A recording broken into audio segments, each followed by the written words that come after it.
Hello everyone, welcome to Easy Learning YouTube channel. I am Rajesh MB. Today I am going to take you to SSLC Social Science Part 2. It deals with a geography chapter and name of the chapter is India, the Land of Diversities. This is the first part of this chapter. The important questions from SLC point of view and its answers is being dealt in this video. Before moving on to this chapter, once again I remind you to subscribe and share my video. So we can move on to the first question of this chapter, that is the land of diversities. Explain the role played by the northern mountain ranges in molding the climate and human life of India. Having been protecting us from foreign invasions from the north since ancient times. As we all know, the northern mountain regions or Himalayas protect us from foreign invasions since ancient times. ഇന്ത്യയിൽ അധികം അധിനിവേശങ്ങൾ നടക്കാതിരുന്നതിന്റെ പ്രധാന കാരണം നമ്മുടെ വടക്കൻ ഭാഗത്തുള്ള Himalayas സ്ഥിതി ചെയ്യുന്നത് കൊണ്ടാണ്. As we all know that. It also blocks the monsoon winds and cause rainfall throughout North India. ഹിമാലയത്തിന്റെ അല്ലെ നോർത്തേൺ മൗണ്ടൻ റേഞ്ചസിന്റെ അടുത്തൊരു പ്രത്യേകത എന്ന് വെച്ചാൽ അത് മഴമേഘങ്ങളെ തടയുകയും നോർത്ത് ഇന്ത്യയിൽ ശക്തമായ മഴയ്ക്ക് ഉള്ള കാരണമായി തീരുകയും ചെയ്യുന്നു എന്നുള്ളതാണ്. Again, it prevents the dry cold winds blowing from the north from entering India during winter. അതുപോലെ തന്നെ വിന്റർ സമയത്ത് ശീത സമയത്ത് ഉള്ള കാര്യം എന്ന് വെച്ച് കഴിഞ്ഞാൽ ശക്തമായിട്ടുള്ള കാറ്റുകൾ വരുന്നതിൽ നിന്ന് നോർത്ത് ഇന്ത്യയെ ബാധിക്കുന്നതിൽ നിന്ന് അത് തടയുന്നു എന്നുള്ളതാണ്. Again, it causes the emergence of diverse flora and fauna. വ്യത്യസ്തമായിട്ടുള്ള ജൈവ വൈവിധ്യങ്ങൾക്ക് കാരണവും ഈ പറയുന്ന നോർത്തേൺ മൗണ്ടൻ റേഞ്ചസിന്റെ സ്വാധീനം തന്നെയാണ്. Continuing with this question, it is also the source of a lot of rivers. ഒരുപാട് നദികൾ വടക്കേ ഇന്ത്യയിൽ ഒഴുകുന്ന ഒരുപാട് നദികളുടെ സോഴ്സ് ആയിട്ടും ഈ നോർത്തേൺ മൗണ്ടൻ റേഞ്ചസ് മാറിയിട്ടുണ്ട്. The snow-clad peaks and glaciers in the Himalayas are rich sources of fresh water. അത് ശുദ്ധജലത്തിന്റെ വൻ സ്രോതസ്സുകളാണ്. കാരണം മഞ്ഞുരുകി കഴിയുമ്പോൾ ഉണ്ടാകുന്ന ശുദ്ധജലം എന്ന് പറയുന്നത് അത് യഥാർത്ഥത്തിൽ ഈ ഹിമാലയാസ് ഒരു ശുദ്ധജലത്തിന്റെ വൻ സ്രോതസ്സാണ്. Again, continuing with the question, numerous great rivers take birth through the confluence of streams originating from the melting snow. These rivers are known as Himalayan rivers. Himalaya സാനുക്കളിൽ നിന്ന് നേരത്തെ പറഞ്ഞതുപോലെ ഒരുപാട് നദികൾ ഉത്ഭവിക്കുന്നുണ്ട്. അപ്പോൾ ആ നദികളുടെ ഉത്ഭവ സ്ഥാനമായിട്ടും ഈ നോർത്തേൺ മൗണ്ടൻ റേഞ്ചസ് മാറുകയാണ്. And the important rivers are Indus, Ganga and Brahmaputra. ഹിമാലയത്തിൽ നിന്നാണ് ഈ മൂന്ന് പ്രധാന നദികളും ഉത്ഭവിക്കുന്നത്. Now we can move on to the second question. Name the important Himalayan rivers and its origin and joining points.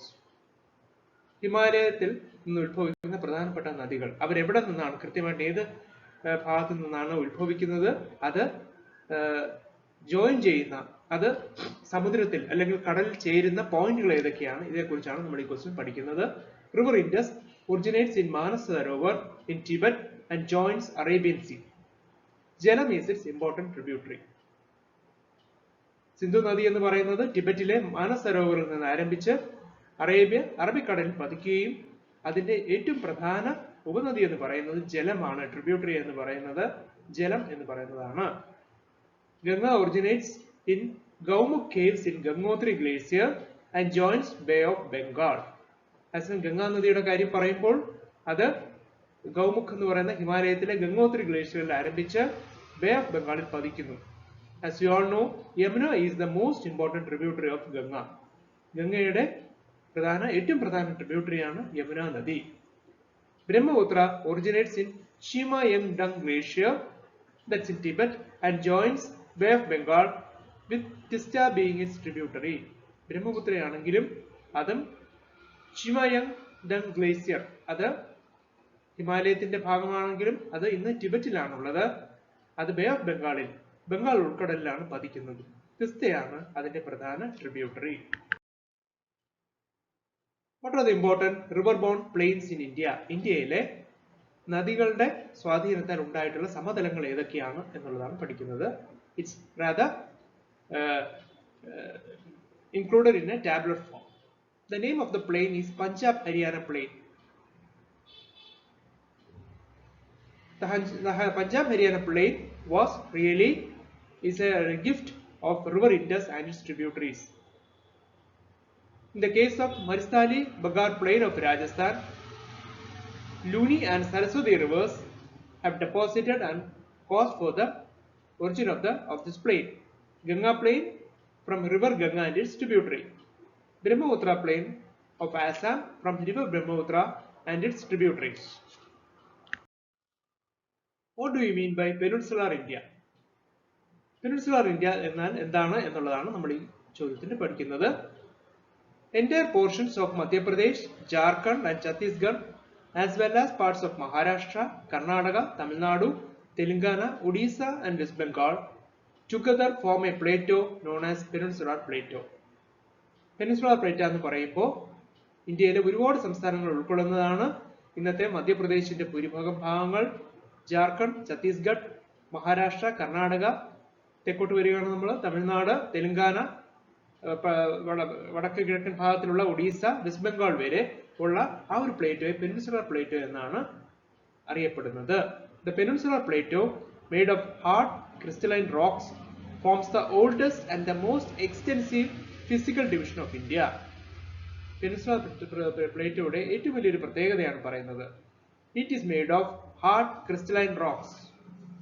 They form the oldest and the most extensive physical division of India.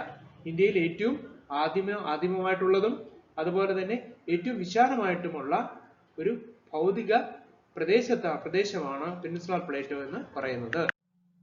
What are the important features of peninsular plateau? അതിന്റെ പ്രത്യേകതകളെ കുറിച്ചാണ് ഈ ചോദ്യത്തിൽ പഠിക്കുന്നത്. It's a very important question. A major portion of the Deccan Plateau, which is the southern part of peninsular plateau, has been formed by the cooling of lava that spread over the region millions of years ago. Deccan Plateau രൂപീകരിക്കപ്പെട്ടതെന്ന് പറഞ്ഞാൽ അത് ലാവയുടെ, അതായത് അഗ്നിപർവ്വതത്തിന്റെ ഇതുകൊണ്ട് ഉണ്ടാകുന്ന lava എത്രയെങ്കിലും നാളായിട്ട് നിന്ന് കൂളായി അങ്ങനെ ഉണ്ടായ ഒരു സമതലമാണ്.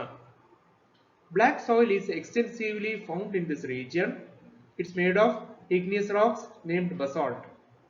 Black soil is extensively found in this region.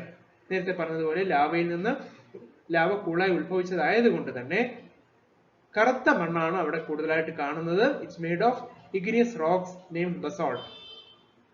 As the soil is best suited for cotton cultivation, it is also called black cotton soil. As the soil, എന്താണ് ഈ മണ്ണ് കോട്ടൺ കൾട്ടിവേഷന്, പരുത്തി കൃഷിക്ക് അനുയോജ്യമായതുകൊണ്ട് ബ്ലാക്ക് കോട്ടൺ സോയിൽ എന്നും അറിയപ്പെടുന്നു. Red soil also occurs in large quantities. Black സോയിലിനോടൊപ്പം തന്നെ ചുവന്ന മണ്ണും ഈ പെനിൻസുലർ പ്ലേറ്റോയിൽ ധാരാളമായി കാണുന്നുണ്ട്. This soil, formed by the weathering of igneous and metamorphic rocks, is comparatively less fertile.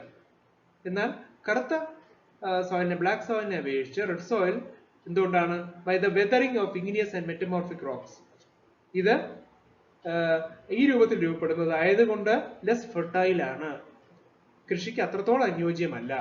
The presence of iron gives red colour to the soil.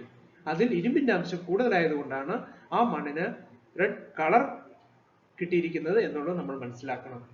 Laterite soil is formed in the regions with monsoon rains and intermittent hot seasons. അതാണ് laterite soil എങ്ങനെയാണ് രൂപപ്പെടുന്നത്? അത് monsoon Reigns കൊണ്ടും ഇടയ്ക്കിടയ്ക്കുള്ള ഉഷ്ണത്തിൻ്റെതായ കാഠിന്യം കൊണ്ടുമാണ്. It is also the source of many reverse.